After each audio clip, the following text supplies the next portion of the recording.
Hindi na kayo pwedeng mag-summit. Nakita nyo naman, yung mga umakyat kagabi hanggang ngayon, nandun pa rin sila.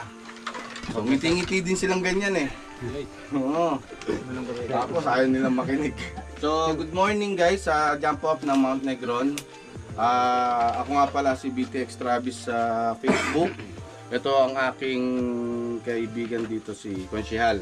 So, kami yung nagpapatakbo ng organization dito. So ito si Mount Negron guys, ito yung map niya. So ito, nandito tayo sa jump off. So itong jump off ay Pasbol Aita Community, no? So from here, maglalakad kayo papunta ng Camp 1. So dito sa mga lalakaran nyo dito sa gitna papuntang Camp 1, meron ng 8 river crossing kagad yan. So ngayon dahil umulan, medyo tumaas, hindi katulad kagabi. Asahan nyo na kung sino mga nakakapanood ng mga vlogs, yun, na hanggang ano daw, point. Yung river crossing, mabato siya, so ingat lang tayo.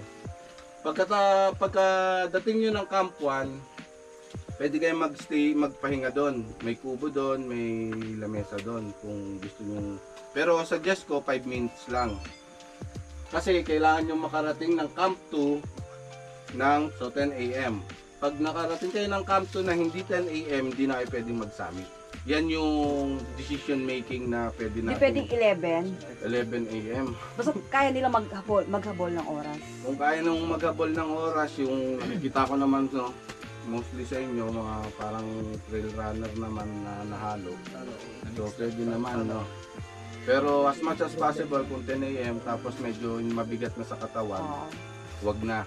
Kasi talagang pag mga 11, tapos yung mabigat na yung katawan mo, sa summit ka pa, bukas ka na talaga uwi. Ay from Camp 1 to summit, assault na yan guys, 9 kilometers, 9.5, mga ganon. Walang patag dyan. Ang pinaka-assault, ang pinakamahirap dito sa Camp 1 to Camp 2 is yung sagingan. Tapos from Camp 2 to Kapatagan, assault din. Tapos then na yung picture taking. So yung mga hindi kunyari 10 AM or lagpas na ng 10 AM, hindi na kayo nakaabot sa cut-off, ang pwede nyo na lang puntahan is yung Kapatagan, ay yung landas, ay ano? Landingan. Paliparan. Oo, yung paliparan. Yun na lang yung pwede nyong puntahan. Kasi doon yung bato. Doon yung picturean. Tapos bababa na kayo nun. So hindi na kayo pwedeng mag-summit. Ngayon, yung summit, yung mga nag-summit, kailangan alauna guys, nakababa na kayo. Nakababa na. Alauna.